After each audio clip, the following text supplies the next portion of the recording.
start talking. Like, I think that's probably what we did for yours. We just about 20 minutes in, we're like, we should probably do an intro. So let's actually try and do this right. Give me an intro. Tell me about the podcast. Tell me about yourself. Tell me about the company you're creating, all the awesome stuff that everybody's going to want. Love it. Okay, perfect. Well, great to see you again. Yes. Thanks for having me here. As a non-dad, it's amazing. So many of my podcast like cohort are all dads. Yeah. So it's like the funnest journey for me to be sitting with dad brands. I love it. And everything you guys are doing. So we have a parenting podcast. It's parenting out of the box. We call ourselves Parenting on Purpose. We're on YouTube under the Perfect Blend and then on all the podcast places, all the things. The podcast was born out of our snack brand that we're creating. And I know you know this, but I have a 15-year-old who came into my life via adoption. My husband and I adopted her when she was 4, or started that process, took 10 years. So now she's 15 and we finally got the paperwork. That's awesome. She's Native American. So like you're not really allowed to adopt Native American children. Oh, wow. They're property was a terrible word, but that's what they're called, of the tribe. Right. They're like cultural tribal members. But we're in 2 cases, they actually let us adopt her because it's a great situation. She's doing like thriving. It's awesome.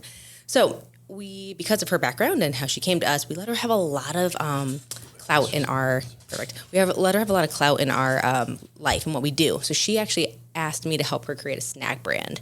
And so we did. We're in the process of launching on Amazon. It's called Snacks by Nature.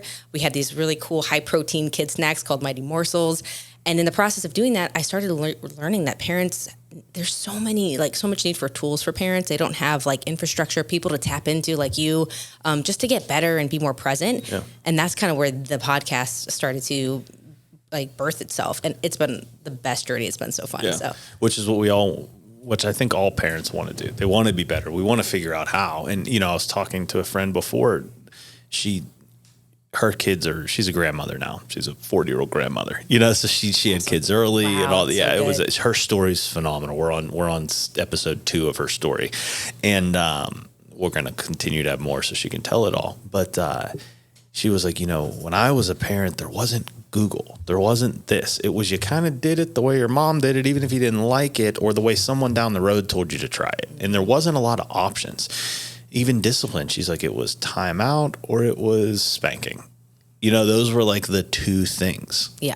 And now I think people are searching for different ways now more than ever. Because we're a product of that. Yeah. And well, of course, all the spiritual seeking and all this stuff. Like if you notice that our parents, maybe a little bit of that era, but before that, they didn't do that. It was like need only. Yeah. Now we're at the top of that triangle of like Maslow's hierarchy where we can like think. Yeah. And now we have had enough of our needs met where we can start to think, okay, how is the world in this state of affairs? How did it get here? And then how can we make it better for the next generation? Yeah. And I'm Katlyn, by the way. I think I should have said that at the maybe beginning. We'll figure that. Maybe by episode 10 together, we'll figure it out the right way. We're going to get this down. I'm always just like, keep going. And that's a you thing because I do this so much and we always have like a cadence. It's the Dr. Rocco thing. It's all good. I love it. It's all good. I bring out the best in people. But I like it to feel like friends in a conversation. Like I don't like having things structured. It's not, there's certain aspects of my life I like structured, but I just want people to be like, just let's talk about being parents. Right. So it's huge. So much of stuff I want to talk about, but let's talk about real quick since we brought it up, because it is something I am putting into the ether that when my daughter's between 12, 13, 14, 15, she comes to me and I love her school. And if her school, the Waldorf system here can build a program that goes to her senior year, I think she would like to stay in it because it's amazing. And I would love her to stay in it. If they don't, I'm not sure where we're going to go. I'm not going to worry about that now because it'll present itself at the time. And she's what? She's 6. Yeah, there's going to be a lot of reform between now and then for sure. Yeah, and they'll also, I do believe that is in their plans to finish the grade system. So, but I always have this thing in my head where I'm like, I want her to come to me and be like, I don't want to do this anymore. Let's start a business. And then when you told me that, I'm like, oh my God, this is a great tutorial of how to do it. It's awesome. So how did it go? Like I wanted, and then were you like, should we, or was it just a hell yeah from the beginning? Just tell me all the stuff. I'm interested because people don't support their children in a lot of things. I gotcha. It's because I don't think they know how. Sure. And here's the distinction, because I'm not saying I know how by any means. They freaking fall forward. But it's amazing. You're showing her that even if you don't know how, you'll figure it out. And that's the thing. We think because we're parents now, you get this badge that you stick on your thing, on your little They forgot to drop that off at my house. Yeah, I have to wait for my sash. But it's like you're supposed to know things. And I think we're missing the boat. That's not what this is about. This is about standing shoulder to shoulder and walking the path with your kid and saying, oh shit, I don't know either. Let's figure it out. Yeah. So how it went, I've always been very entrepreneurial, and I think she gets that from me, which is like, our case is so fun because if you're like an Aristotle, like nature versus nurture person, like she's got a huge afro. She looks nothing like me. She's gorgeous, Nubian, dark skin, like pretty much the opposite of how I look. Yeah. For those of you who can't see me, I don't look like that. And so what she gets, and I see me in her now, I know it's, nurture, not nature, because she's not of my blood. Right. And that's the whole spiritual aspect of it, because it's so freaking cool to watch this play out. Yeah.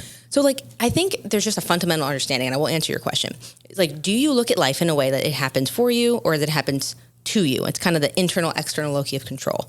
And I think sometimes we're born with that, but often our parents and our situations help us determine that. And we can change it as adults 100%. If we don't like where we are. Sure. So I'm just because of my upbringing and the type of parents I had, I'm an internal low-key control person. I know that I can control and dictate the way my life is going. And then if it's not going in the best way, I don't necessarily look at that as like, oh shit, what was me? It's more like, there's like the compass is off. Let's fix it. Yeah. Fine tune the dial. Exactly. Yep. So I think she starts to get that. And I think that's an underlying basis for how this all went. So when she came to me and she said, hey, I really want to make better snacks. What we have for Gabriel, even when we go to like the good places, I won't bash anyone, but because everyone's doing the best they can. When we go to like the healthy food stores, it's still crap. Yes.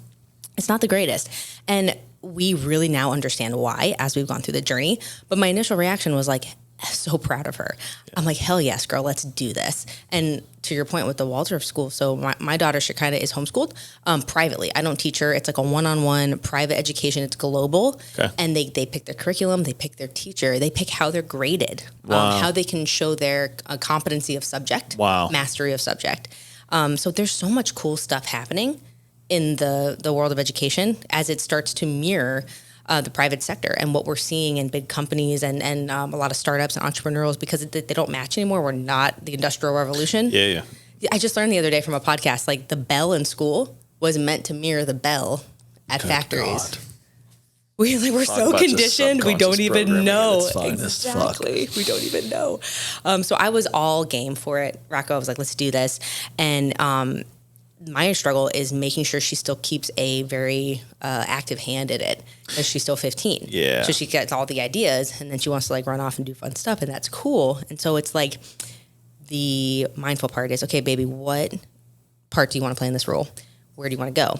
And how do you see that fit? So she actually just helped me hire a VA, and she helped me do the interviewing because I want to also teach her that. Huge. Thank God. Huge. You motivated me for that one. Thank you. Sure.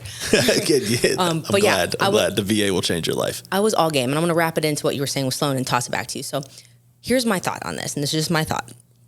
I think education should be a secondary, or like formal education, school should be a secondary education to what you give your kids. Yeah. It shouldn't be the primary, but the way our world is structured right now, by and large, we're hustling for the next dollar, and we're tossing them off to anybody we see fit, the least qualified freaking babysitter, the least qualified daycare, like the crap that you see happen. Yep. And I'm now in this world, and it's like, I find myself in this place, like, is this how I want this to be?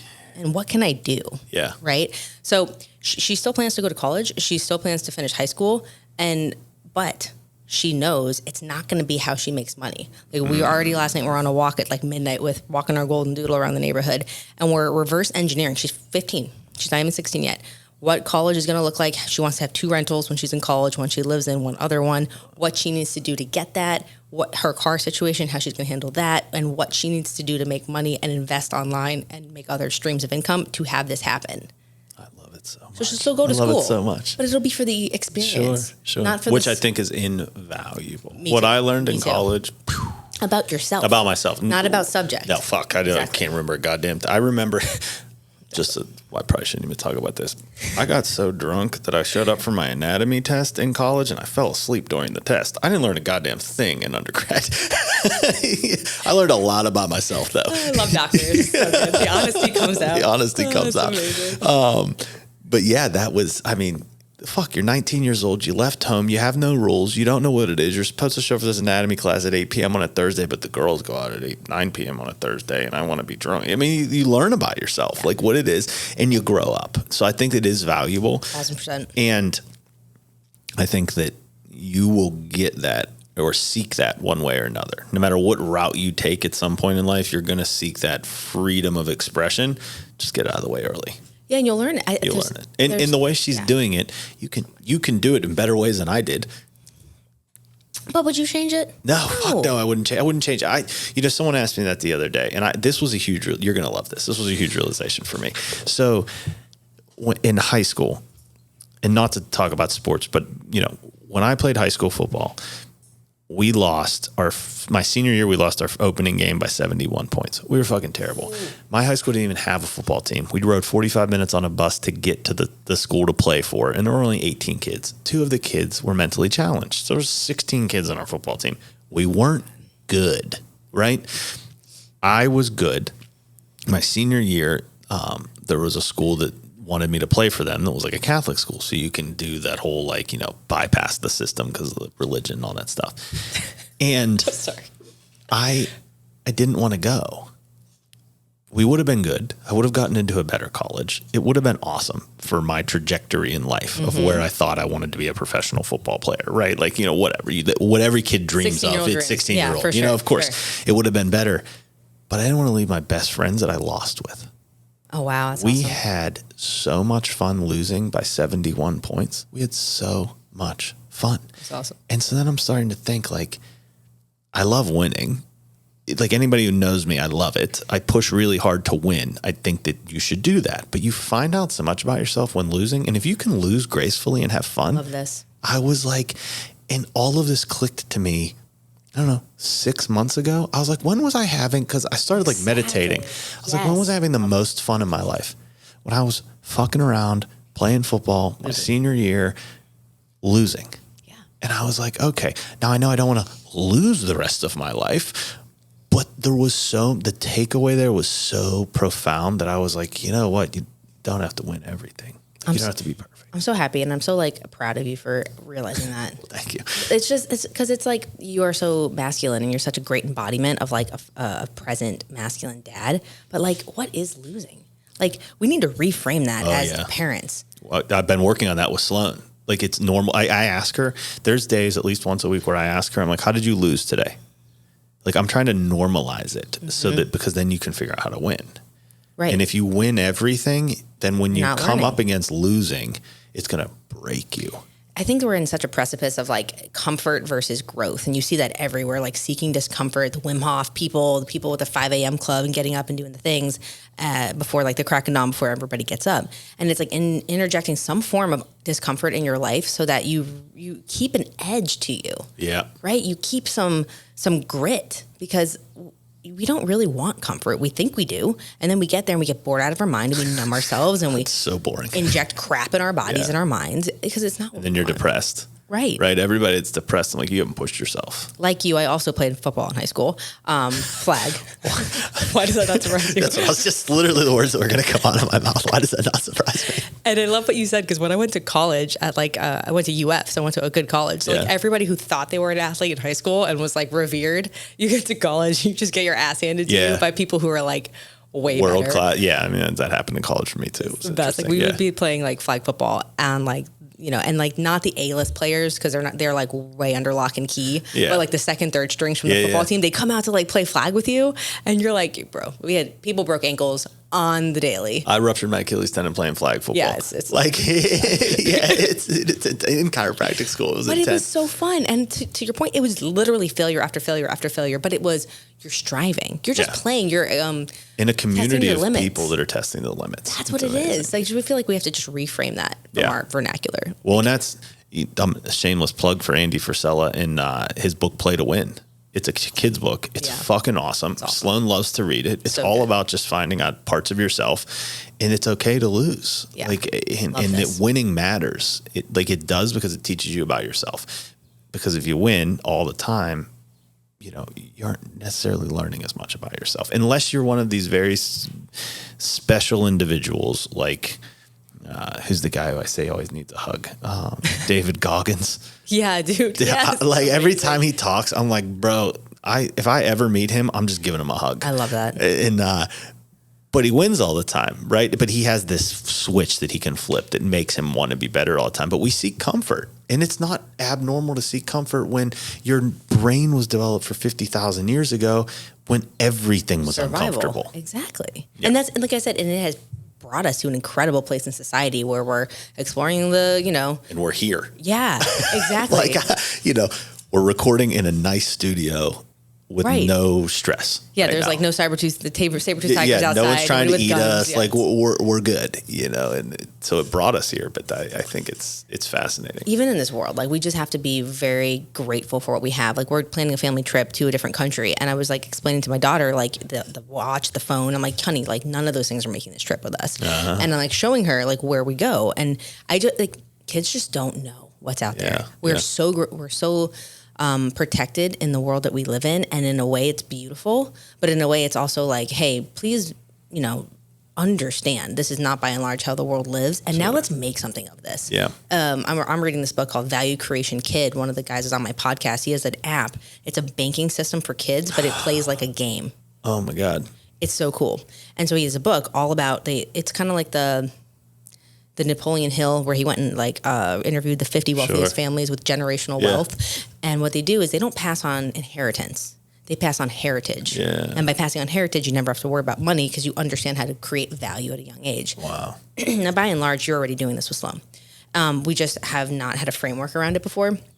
So it's just cool to think about this. But like I teach my kids, or I have a 3-year-old, so we do this in a different way for him. But with a 15-year-old, it's like, what do you have? How are you adding value? And if you're given the circumstances to have this type of life, then don't take it for granted. Make something of it so that other people can benefit from you having those comforts. Yep. Just being appreciative. Yeah. That's it. Oh my God. I'm fascinated with this guy now too. We got to get him on here because that's 100%. Huge. But and again, that comes back to the gratitude though. Like, I think that we lose. We're creating, and by no means am I saying that America is the greatest country in the world, because we lag behind in a lot of things. Mm-hmm. But we are creating a country full of people that hate their country and forget that people died to give you the freedoms to hate the country. Wow. And it's like, whoa, like, where's that going to go in the next 50 years if we don't? Like, you go to other places like Colombia or Brazil, like they love their country. They love their people. They love their culture. Like one of my best friends, he almost exclusively dates women not from America. Yeah, I can see that. Because he doesn't want to deal with the shit. And I have a similar model. So. Yeah. And he doesn't want to deal with it. And he's so much happier.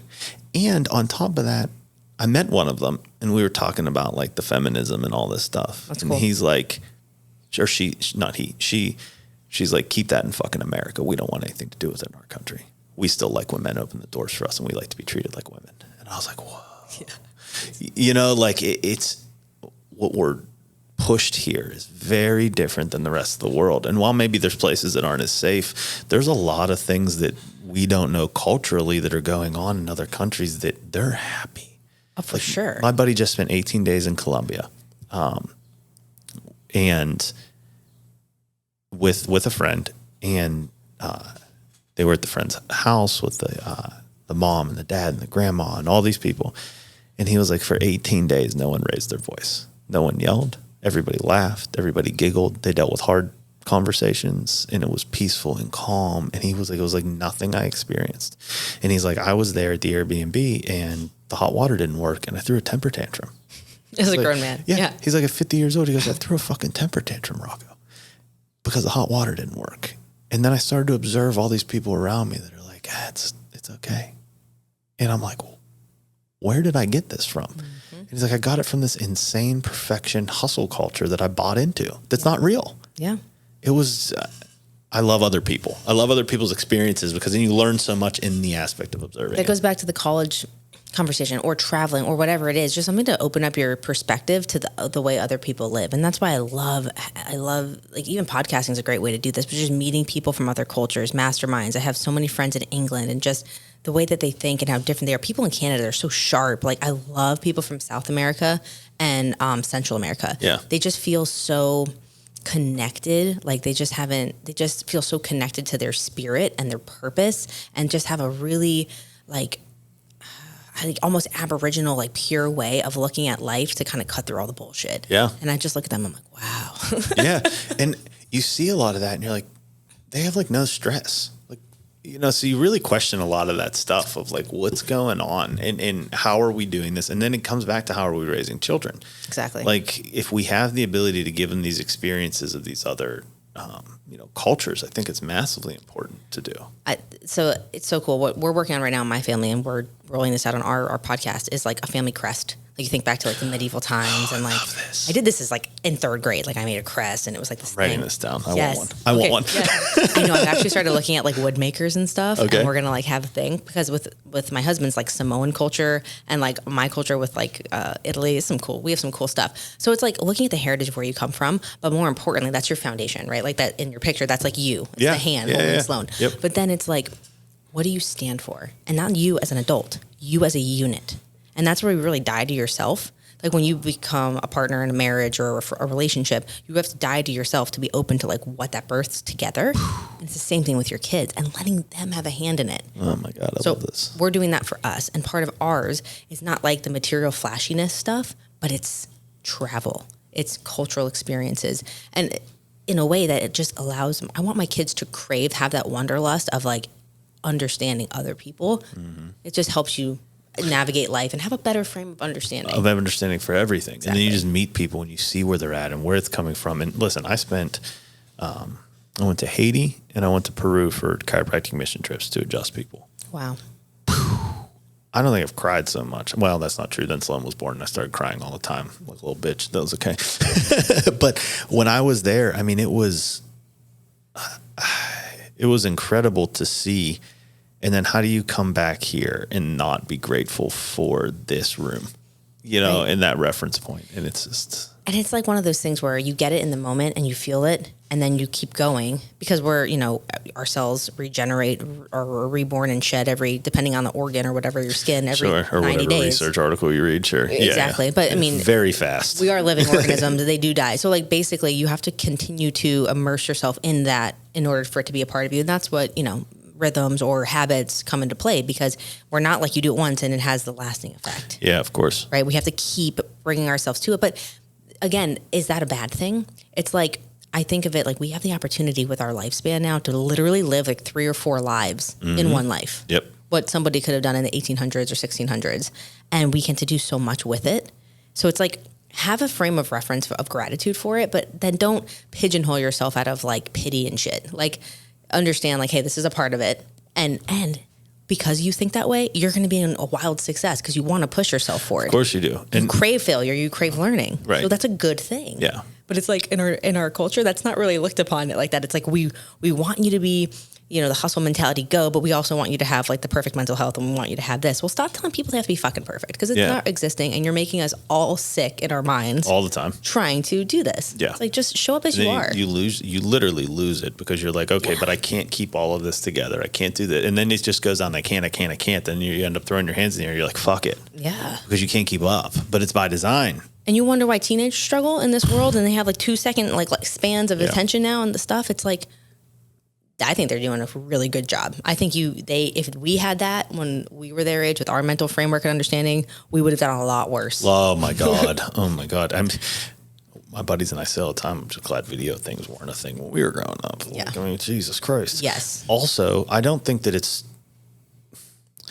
to see things through the other vantage point, because I think that's what you do as a parent is you want to look at things through the eyes of the children too, right? And so your daughter's 15 and she has in essence had everything she needed in a snap of a second available to her.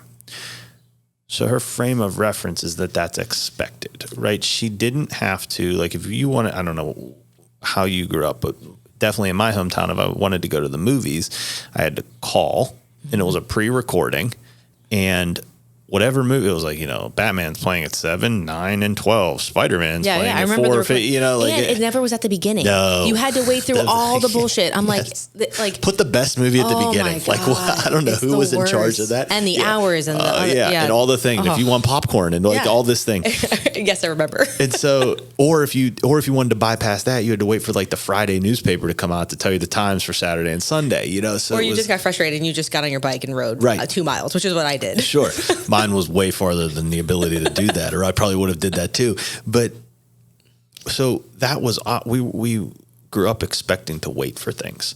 So it's hard to take this culture that has been given everything so quickly and then just be mad at them for expecting things to happen quickly. It's like, well, we kind of created that for them. Yeah. That's a fine line as we're getting into this raising Sloan. Like what, because the other day she's like, Dad, we should get a new car. I'm like, okay, first off, I like my car. I don't really want one yet. She's like, yeah, but I'd like a bigger car or whatever. I'm like, okay. And I'm like, well, we'll get one soon. She's like, well, like tomorrow? And I'm like, well, not tomorrow, That's baby. hilarious. But she's part of that era where things come quickly, and so then I'm like, well, if Dad changes his consciousness fast enough, we could probably get the car tomorrow. And then she's like, okay, we'll do that. I'm like, shit, shouldn't have said that out loud. Yeah, that's amazing. But it's like, it's a frame of reference difference. So I love what you did is you're trying to build a bridge to Sloan, not to have Sloan to build a bridge to you, which is I think what a lot of parents do. It's like, you need to understand your shit and your world, and now you need to relate to me. It's like, no, we are meant to have the mental capacities to be able to make bridges to our kids to understand them better. Because if we do that, we'll actually be a lot more at peace or happy or proud of how they're doing. Yeah. Because we'll understand their world and how they're using their frame of reference or their credence or morals to make decisions in their world. Yeah. It's just so different. Well, when I do that, like I've never picked out her clothes. I think one time I explained to her that we were going to, I think maybe this came up on your podcast, but we were going to like one of those indoor playhouses and she couldn't wear the ball gown. It's huge. Like you look like a queen coming out, like getting married. Like we don't want to wear that to the bounce house, But other than that, she picks out her own clothes. And I started thinking about that. And it was like, I want her to have the autonomy of doing that. Also, I don't know her. I mean, I know she's 6, so there's not really a culture yet, but I don't know her dress culture. Mm-hmm. So for me to be like, well, in 1992, we didn't fucking dress that way. Okay. But then what happens if I make her dress like 1996 in 2023? And then she's outcast from the group because that's what nature does, right? Nature all forms together like that. Like they, if you're in a pride or a tribe or all of these things and you want to be a part of the pride or the tribe and all this stuff. So not interjecting my beliefs on fashion even is something I'm starting with now because I know it's going to get very real when she's like 14, 15 and she wants to wear like cute little halter tops or whatever the hell it is. And I'm like, okay, yeah, but I'll slit his throat. Like, we're not going to wear that, but it's like, okay, raise her in a way that even if she does choose to wear those things, I don't want to outcast her from her friend group. I want her to experience her friends and be able to do those things and be, all that kind of stuff. So I'm trying to start now at 6 because it is a very real thing as dads. Yeah. She should wear just a sweatsuit all the time. It'd be great. Yeah, we just want you in a trash bag for no one to see. For no one to see forever. So I'm going to try and bring it back to like why I think it's important as a lady on this show to talk about girls coming into their sexuality in a healthy way. Oh, so please do. Bring it back to that. Please do. Because you've gone through this. 100. Yeah, every woman does. Yes. And it's better to do it under your garnership than when they're at college. Yes. Hanging out with you. Yes, 100%. 100%. Yeah. Well, let's start with this. I had a guest on ours pod the other day, and he made the reference to a butterfly. And when it's in its cocoon, a guy sees it. He used a guy in the analogy. So it could be anybody, a woman. Somebody sees the butterfly struggling in its cocoon. And they don't want the poor creature to struggle, so they help slit the cocoon. So now the butterfly can break free. But now that butterfly is earthbound because it never grew the strength for its wings to be able to take flight. And I get goosebumps thinking about this, but that's what we do as parents all the time. I'm like, it makes me sick to my stomach because I'm like, God damn it, this is parenthood every fucking day. But it's well-meaning, right? Like we're not doing it intentionally. Yeah, but it hurts you to see them go through the change. It does. Yeah. And there are times when they do need you.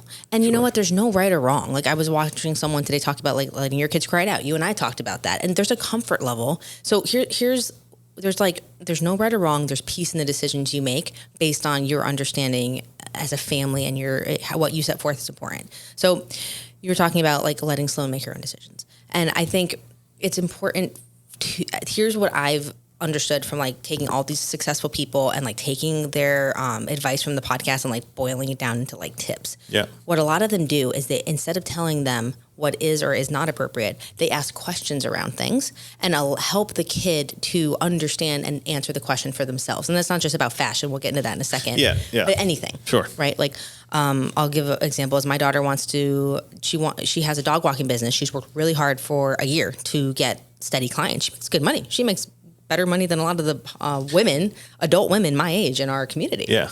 And now she wants to go do a lifeguard job because it's summertime and she wants to like be in the scene, right? Yeah. So I'm like, okay, just interesting. Tell me about this decision. Why did you want to make this decision? And I'm not giving her an answer, but I am helping her understand what she's like, why she's making decisions. And then I said, okay, so if you could figure this out, what would you do? And what's your ROI on each? And what do you think is going to help you get to your goals? I'm not going to tell you what to do. I'm just helping you lay the framework to the field. Yep. And I'm going to back out.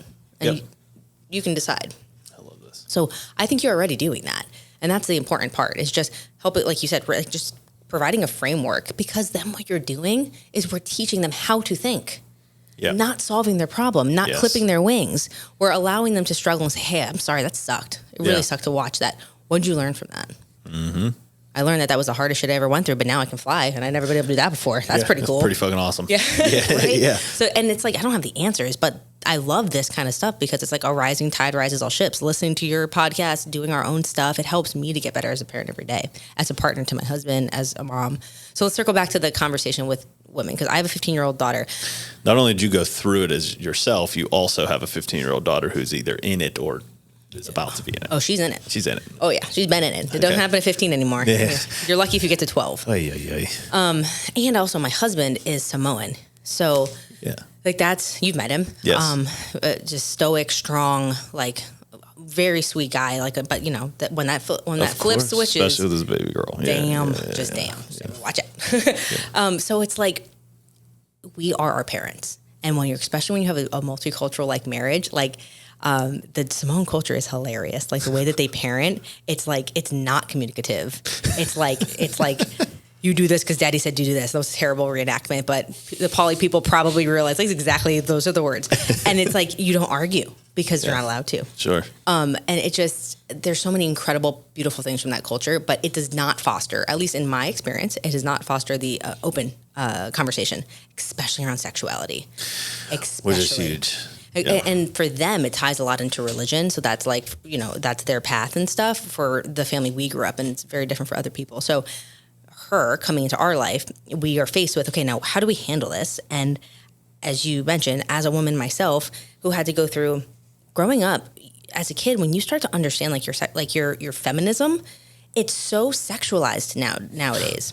Like the crop tops is one thing, and that's awesome. And now you see everybody in every shape, color, whatever, wearing them, and it's like great. Yeah, like that's cool. But like, there's a lot more to being a woman than your sexual prowess. Oh yeah. But it's also important, and I want my daughter. Like this is kind of interesting, but I want her to know that she can use her powers for good and not evil. Yep. And she does have the ability. So like as a young kid, if you're not careful, what happens is women will always start to use that sexual energy to like manipulate. Yes. And sometimes not in a bad way. It's kind of like it's a mutual consensual situation, but that same power can bring out the best in every man around her. Oh, yes. And then they're able to like set the stage in a way only men can. Now that is what we're getting into, and that is the juice and the magic. I love that. And I'm in the throes of that right now between my husband and me and going through that, and it's been such a fun journey. And calling out the aspects of him, well, not necessarily your husband, but of a man, that only the way the true feminine can, right? Because you're going to push me to show up in a way that I have to, like, that I'm not used to needing to show up. And then that's going to make me better at everything. You probably remember one or two, like, I was trying to remember, this is like the Colangelo movie where like one of the three great girls, if you open the door for her and you wait, she'll go, as you walk around the car, she'll lean over and open it for you. A Bronx Tale. Yeah, I'm Italian. So it's one of the, you remember that one. I had it on DVD. Yeah. The guys love that movie as much as the girl. Yeah. But it's like, you probably She reaches over and unlocks the door. That's it. One of the three great ones, right? Yeah. I still joke to my husband, we went on a date night the other night and he opened the door for me and I like, as he walked around, I leaned over and opened it for him and I'm like, one of the three great ones. He's like, you're the only one. I'm like, okay. But it makes me think like, what are we teaching them is important? And are we getting to all that part of feminism? Like you probably remember a girl that you dated and she was probably the first one that you would refer to as a woman. Because and that's the juice. It's like she realized the potential in you and she wanted to help you get there. Yes. And in doing so, it's not like one or another. Keep her. I remember. I'm friends with her now. Like, okay. my ex-girlfriend from undergrad, Sarah. She'll probably come on the podcast at some point. Awesome. Wow, that story. When we start talking about, it's probably going to be a couple hour long episode. It's insane. Like what she witnessed me go through, what she did, what she was trying to call out, which I couldn't handle, what she couldn't handle, but the potential she saw. She's like, but you became it now. You know. But it was like, oh my God, I felt it. Yeah, and it's sowing the seeds for what can happen. And it's not like the woman has it all figured out, and so then she was waiting for the man to show up. It's kind of like it has to happen simultaneously, yes. Which is why these things take time, and you find the right person over like a series of failures. Yeah, of course. Learnings, sure. Not failures. Sure. But that's the stuff as a woman who's gone through and understands my own power, like in all aspects. That's what I want to teach my daughter. So yeah, girl, if that means you feel sexy and you want to do this, but why are we doing it? And is it out of a place of not enough? Is it out of a place of pleasing? Or is it out of a place of radiance? Because you should feel just as good in that sweater. Like my daughter loves, they're poly. She loves to wear like Polynesian sweaters with different stuff on them. And she has her little shorts and these crazy looking Chuck Taylors that now they're like Spice Girl Chuck Taylors. I don't know. But Spice Girls. She's like, I feel so good like this. Yeah, right? And I'm like, and that's all that's important to me. She understands every aspect of what it is to be feminine. Why she's doing what she's doing. Not just the sexual part. Yeah, no, I think that's huge. In a time where, I talked about this on one of the other podcasts is, I believe that we have taken, however, whether it's a conspiracy or not, but religion has created such a negative aspect to sexuality, because if we create a negative aspect to it and we demean it and we make it terrible and we condemn it, then we can sell it to you on every corner, which is what we do, right? That's how we basically sell you everything. It's a formula for drugs and drug dealing. It's a formula for all of it, right? Yep. And now we have taken it and created OnlyFans and created like all of these other things. And again, I'm not bashing anybody who does OnlyFans. You make so much goddamn money a month, do your thing. But, whatever. It's fine. But understand why we're doing it, and all of that stuff. And I think that it's important to teach, just like you are, that your beauty can wield and call out so much greatness in the world if used correctly, because no one else has that. Only women have that, right? It is interesting. But I also see you always see the opposite. I also see the innate power that guys have. Like we're meant to work together, and not always harmoniously. Yeah. But that's the freaking coolest part about this journey, like parenthood, marriage, all of it. It's like, can you appreciate the ugly part of the mirror just as much as like it's showing off your most beautiful part of yourself? Well, and that's, my new thing is I've been like really diving into the shadow. And so everything everybody says to me, good, bad, and different, like I will, like this podcast later today, I will contemplate things we talked about, because all in my world that I'm shifting into, everything that you said is just a mirror of my subconscious. Of course. And so I'm like, interesting. Like, what are these aspects? So I'm gonna tell this story because you're on, and I think it'll be relevant, but because it's gonna talk exactly about this. So Father's Day just happened, and I don't know what relation to when this gets released that'll be, but Father's Day just happened. And I woke up to all of these messages like, Happy Father's Day, you're amazing, you inspire me, like all of this stuff. And I was like, fuck, man, this feels good. This feels real good. And then the three most, I'm going to leave people's names out, but Sloane's one of them. But the other than three most important women in my life were all giving it to me that day and not saying Happy Father's Day right off the bat. And I'm like, what the fuck is happening? You know, and it was like brutal, you know, and I'm like, God damn it. And so I'm like, okay. Sloan and I then get into another argument, and then it's like amplified even more, and it's like all this stuff. And I'm like, okay, I know what's happening right now, and we're going to get to the bottom of this. I'm like, so I told Sloan I need some time. She needs some time to process her emotions, whatever we got to do. So I'm sitting on the couch, and I'm like, okay, first person that's important to me. I close my eyes, and I'm like, let's go through everything that person said to me this morning. And I'm like, what is it attuning within me? Because the only reason something can come into your experiences is if it's attuning to a part of who you are still. Exactly. The resonance. Resonance, yeah, right? Sure. And so I'm like, okay, what's resonating with me with everything that this person said, right? And so then I looked at it and I was like, oh my God, this, and this are belief systems that I still hold that need to go. Oh. And so then I sat there for a minute and I got rid of the belief systems and I did my work in consciousness and was like, all right, on to the next one, right?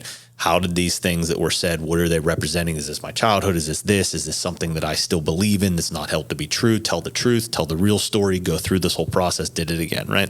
And then I was like, all right, Sloan, your turn. Like I'm thinking in my head. It's because she's the closest representation to everything with and me. You're smart to have cleared the rest first because it's not even knowingly coming on onto her. Yes. And the way that you're perceiving what's happening, which is maybe so different than what she is. Exactly.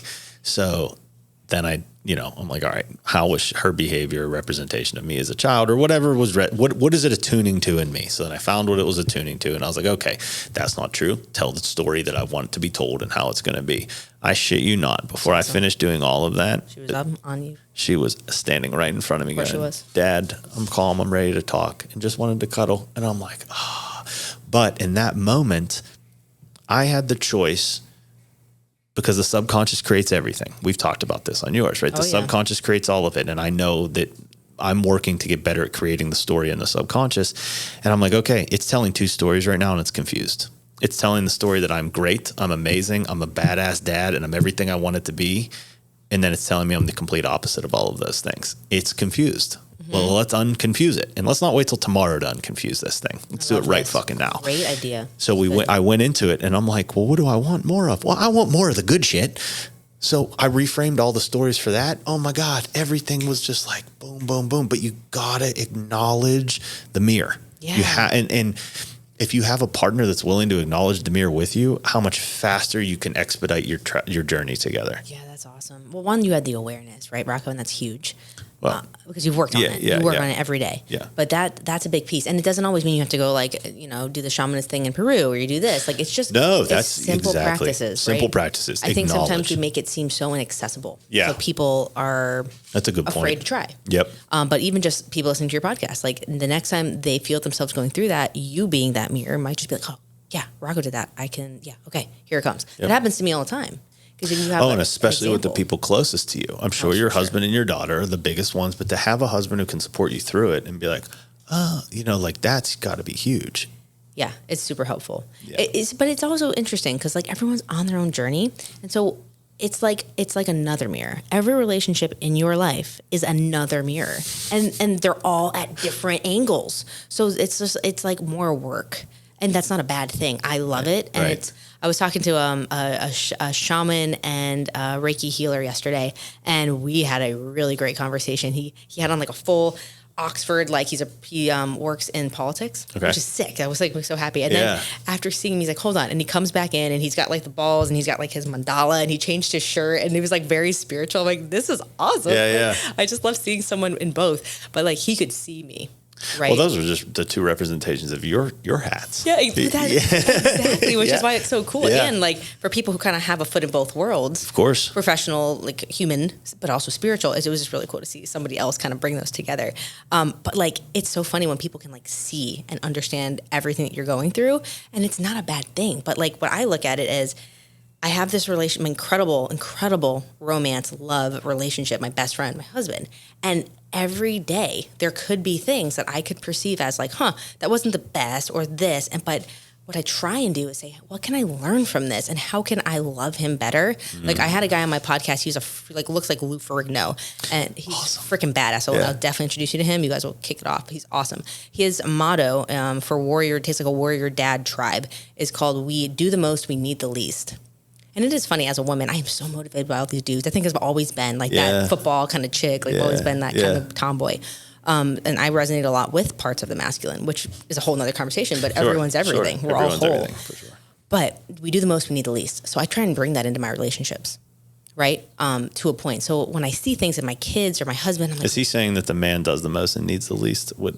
So what he's trying to say is, you don't have to give me anything as a part of our relationship because I already have what I need and I'm going to show up whole for you. I love that. It's a gratitude thing. Yes. I love that. So when I feel something in my life, because a lot of times you're co-living with people, and because we didn't grow up with the continuum concept, we didn't grow up like your buddy's friend with 18 people, that we grew up alone or in smaller units. We don't know how, by and large, to have interactions seamlessly. We don't know how.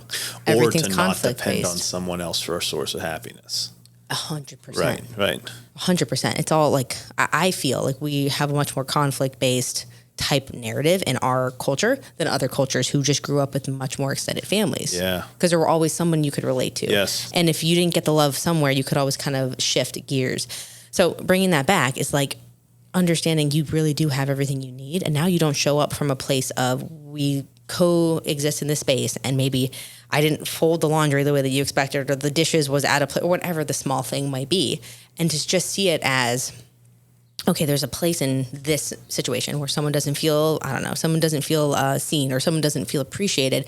And this is the way that's representing kind of what you did, but like tactically. Yeah. So that's what I try and bring. And it's like, okay, how do I kind of just take a step back and then approach it? And then my experience, exactly what you said with Sloan, is so much lighter. So now it can't perpetuate because there's no resonance in me. Yes. Now I'm all love and light, and I'm going to make you feel good. And I'm going to go, like, the other day. What I just did. I just went, my husband was on his work laptop. I just closed it. I sat on him. I started kissing him. I'm like, okay, we're done. Like, just take a second for break for work. And then, like, the rest of the day is so much happier because we're all just people loving each other and we're just trying to do our best. But you got to have one domino fall. You got to have one person to take that time to like get ready, get settled, and then you can just show up. Yeah. Right? That's it. It's like self-love. I love it. Oh my God. It's the best. It's the best because, again, go ahead. Something I want to share with you because I think you're going to freaking love this. Tell me. So I read something the other day, and I'm going to ask you as a personal question, and your guests can answer too. So, or your listeners. There's one universal currency. Okay. What do you think it is? Love. I love that.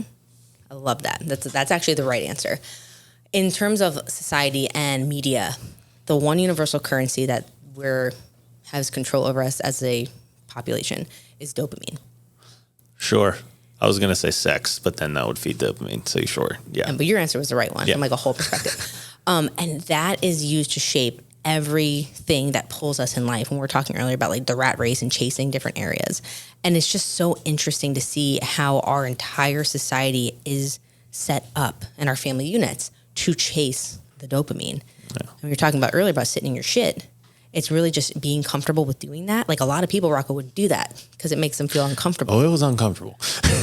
But how freeing was it? Yeah. Once it was done, it was like, oh my God. And you created your own dopamine. Yeah. You didn't have to go chase it. You didn't have to do something. You didn't have to. Well, and that's, it's interesting. So are you familiar with the brain reward cascade system? Mm-hmm. Okay. So what happens when the brain reward cascade system starts to have dysfunction due to tension on the spinal cord is it turns into reward deficiency syndrome, where dopamine can't dock correctly, in essence. So now the body has to create a response to dopamine. It needs more dopamine because if dopamine can't dock, how do you get it to dock? You flood it with dopamine. So it's going to do one of two things. It's going to create an addiction or a compulsive disorder. Mm-hmm. So you're going to have the 5 addictions, which are sex, drugs, alcohol, gambling, and food. That's it, right? So they nailed it. And then all of the compulsive disorders, Tourette's, ADHD, all of these types of things. Often addicts have both. There's intermingling. Sure. Well, it's happening just to create a massive response of dopamine to flood the system that's not functioning correctly.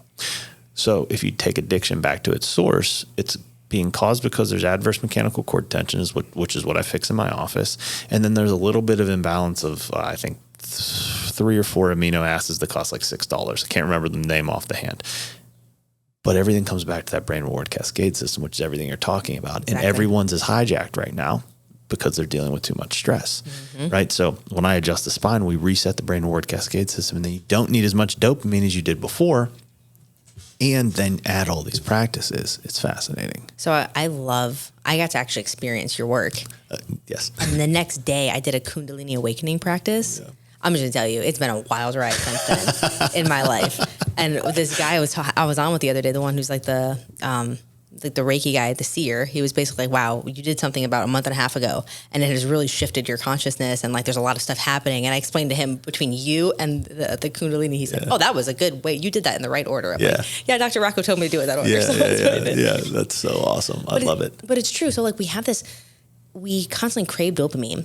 But because, as you said, there's a disconnect, it's not docking, or our brains thinks, oh, we just need to do more because we're not getting the result that we used to get, right? There's like a minute, which is why porn's so bad for men.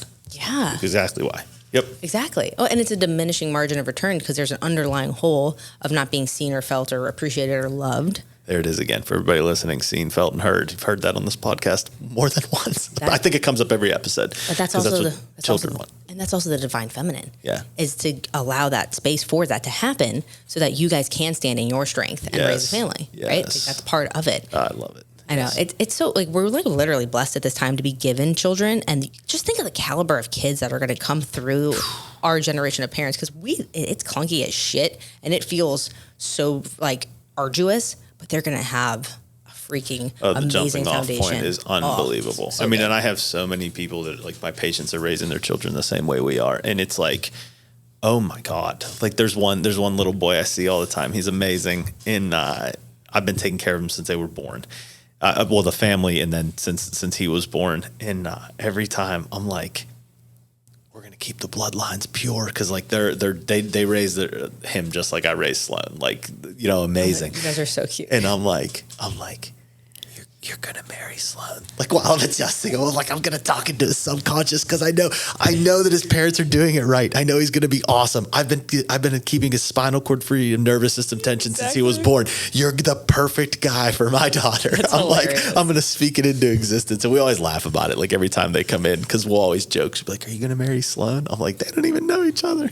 But yeah, you think we're like so far away from the Pride and Prejudice like time frame. It's like we'll have play dates, or like even my 15-year-old people are like, oh yeah, we should hook her up with him, or my daughter's gonna marry your son. I'm thinking like, what? Yeah, it's so funny. It's hilarious because it's still innately in us to like want to protect our kids. Of course it is. Right. You know, I mean, you want what's best for them, which is why we do everything we do. It's the reason why you have the podcast. It's the reason why you're making the food. It's the reason why you're doing all this stuff, is because you want your children and their children and the children that come after that to have a better jumping off point than you and I had. Exactly. You know, and then it's the crux of it, or the catch-22, or the work comes in. Where do you cut the cocoon? Like at what point? Yeah. And so, and there's no answer, and it's different for every person listening to this. In every scenario. And this just requires presence, which is what I feel this podcast offers, and everybody who's now doing these family optimization things is because we understand that. Yep. It's just the presence. And it's just growing like crazy. You know, I had a guy message me. He never did it, but I wish he would have. He was like, you know, I'm thinking about getting into the same space you are, because I'm going to have him on my podcast. He's a friend of mine, and he's like, but I don't want to step on your toes or whatever. I'm like, dude, first off, that's not how it works. Like, I'm going to attract the people that I attract, and that's it. There is no competition. That's not what this is for, and that's not really how the world and the universe works, based off competition. Exactly. And I was like, and two, so if you make one, that's one more podcast about being a good dad that's out there. Yeah. I said the only other thing that could be any better is if a third person did it, and then a fourth person did it, and then we created a massive generational shift of parents actually giving a fuck again. Exactly. You know, instead of just pushing it off, and then grandparents who are reconnecting with their families, and like we regain the family unit, and then the whole world changes. You know, I say this is one of the things I like to say is, especially in America, because it's like, oh, you know, the people have the power. Well, the people have the power only if the people are powerful. Right. And so you have to reclaim that power, and it starts in the home. Every single thing that everything that you can look in society right now and say you don't like started at home. The victim 100%. Mentality started at home. You conditioned your child to have a victim mentality towards the world. Like it or not, that's what happened. You gotta take the responsibility and in that mirror. And look in the mirror. And so if we start doing that as parents, and we start taking ownership of our household again, you know, I was telling one of my buddies, I said, you know, if the whole world cleaned their house, the whole world would be clean overnight. Yeah. That's it. Yeah. It's the secure your own mask type thing. Yeah. But we don't want to see, We were at a conference like a few years ago, and I'll always remember it. It's like people want to solve like world hunger, but that their pantry's a mess. It's like, yeah, you gotta just do your part in the world by just embracing and being super honest with yourself, and that's where the reward is. It is. That's like that little hidden gem. Like you're mining it out of yourself, and then that's when you feel the best. And that's why, like, to me, entrepreneurialism and parenthood. I've had like therapists on, like anything that requires a shit ton of self work. It's like, to me, it's so synonymous with parenthood, Yes. And it's the journey of self discovery. It literally is. I have a buddy of mine who's a great friend. He decided to sell like his stock and sold all of his assets, and he went and lived abroad in Peru in different areas and just did the whole like Mecca thing for several years. Yeah. And we connect and every so often, and we'll like touch base. And he's a great friend of both me and my husband.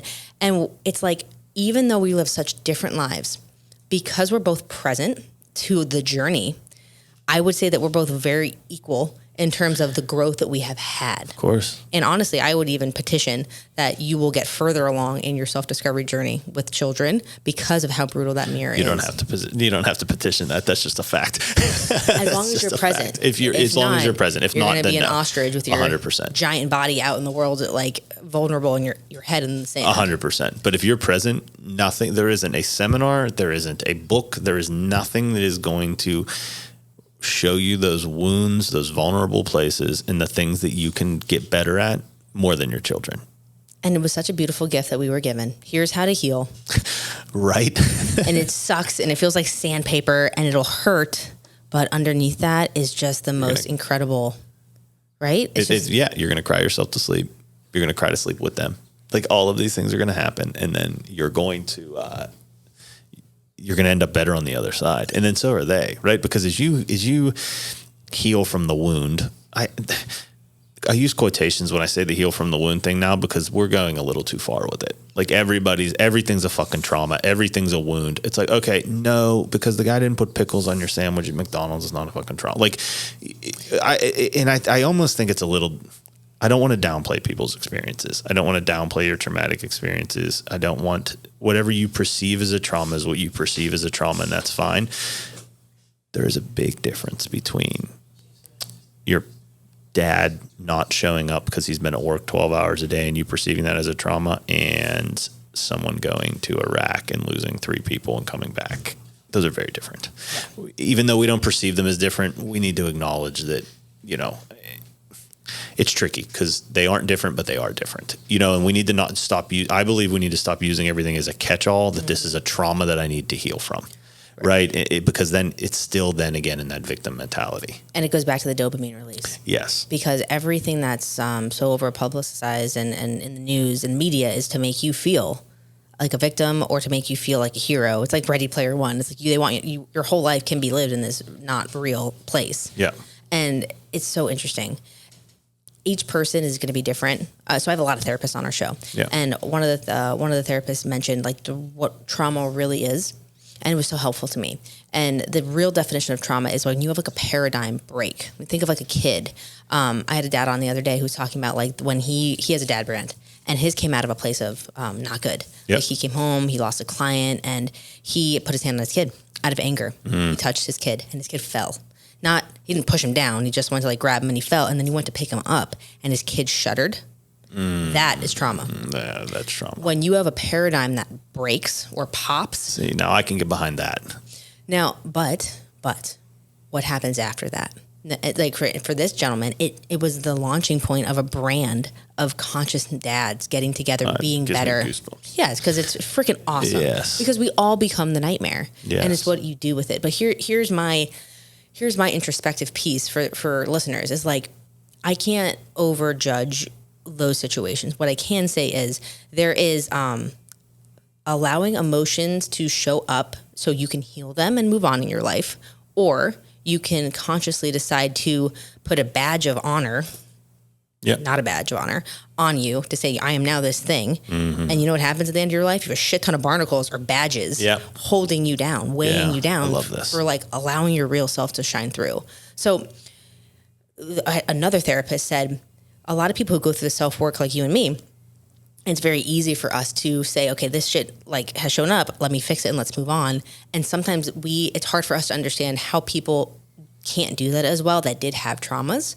So, and that to me, those are like actual traumas. Yeah. But I do think if we can just have the presence around it, we give our kids the tools so they don't have to have as many real traumas. Yeah. And we certainly don't give them the dopamine hit and fixation around that type of shit. Okay, I'm going to give you one other thing that I've learned recently that I love, and it's this value creation idea for kids. So the more we can help our children at a very young age understand that they are valued in society. I had a lady on from Britain the other day who's a value just as teens, preteen to teen girls. Okay. So cool. And it's like if we can help teens find their value early, or even younger kids like Sloane's age, a lot of things happen for them. They no longer feel like they have to rely on you to create value for them. They'll know how to, if they do X, Y, and Z, if they do the neighbor's lawn or, I don't know, clean out trash cans or do this, they can get money. And you allow them to like actually use that to have economy of scale in the home, buy their own stuff. Like my daughter and I are having the same conversation. She will pay for her car. Yep. And that was an ego thing for me because I'm like, fuck, I can afford her a car. Yeah. I can afford her a car. But what does that teach her? Yep. I bought my own. Okay, so, and it's like, I had to work through that shit in myself, but it's the right thing to do, and she's about it. She's so excited. We can she's talk like, about why it's the right thing to do, because I bought mine and it turned out amazing. And so, I get it. Yeah. And she's so excited about it. Yes. So she's like, I want to know that I can do it. And I'm like, go ahead, girl. But it's like, there's a value there. And when kids know that they can create value, that is a huge dopamine hit. And so it's like, if you were going to have like tiers of good, better, best, that's the best type of dopamine, because now you're making yourself feel better and you're uplifting others. It's like a spiritual kind of component where you're seeing the world be uplifted by your tacit thing that you did. The lower levels of that is like you consume something that makes you feel a certain way, and it's like empty. It's empty hits to your side. It's not docking. So they're going to want it again and again and again. Yeah. So if we can expose kids to the value creation component, and through the family optimization like movement and just showing them by leading and modeling, then they're going to know, okay, I've experienced what it's like to have a Snapchat and I feel good for 25 seconds, but I really loved going to do this. Like this felt so good. I cleaned this lady's thing and then she gave me this and we just sat and talked, but I felt so freaking good after this. Mm-hmm. Now they get to make a decision. And that's all I'm saying is give them exposure to both, so because the kids that default to this, they're not being shown this. Yeah. Oh, again, you're completely right, because they're smart and they want that. They want what's the real. And we want them to have this, but we're just so caught up in this. Yeah. Which is like the quick hit, that we don't have the ability to expose them. And that's why this is all perfect and like wrapping in together at this time. It's just so us parents can walk the journey with our kids. Yeah. And that's why I go back to the crest and like doing it with them, so they understand like this is something we do together. And then when you see things like that, you're like, how does this fit into our model of who we are? Mm-hmm. Does this satisfy our model? Right. Does it fit our values and beliefs? Does it fit our values? Exactly. Can we go 2 minutes? Nope. Got to cut it. Sorry. All right. We're cutting it. This was awesome. We'll do it again. Yeah. Always love being here with you guys. I'm excited to see where this goes. I love the work you're doing. Rocco, thanks for having me. Yes. Awesome. Bye, guys. Bye. That's the end of this episode of It's Dad Time, but there's plenty more where that came from. Please subscribe to the podcast so you never miss an episode, and we'd love to hear from you, whether it's questions, success stories, or horror stories, so we can help you raise the next generation of happy and successful children. Follow us on Instagram and send us a message at itsdadtime_. We'll see you next time on It's Dad Time.